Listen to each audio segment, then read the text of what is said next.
সাহাবায়ে কেরামদের সামনে নবী করিম সাল্লাল্লাহু আলাইহি সাল্লাম জিজ্ঞাসা করলো, ও সাহাবীরা, তোমরা কি জানো নাকি এই পৃথিবীতে সবচাইতে গরিব মানুষকে? সাহাবায়ে কেরাম উত্তর দিলেন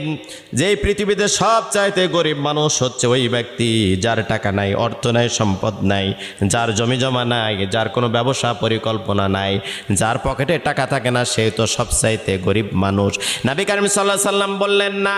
কিয়ামতের ময়দানে মানুষ অনেক টাকা পয়সা, গহনা,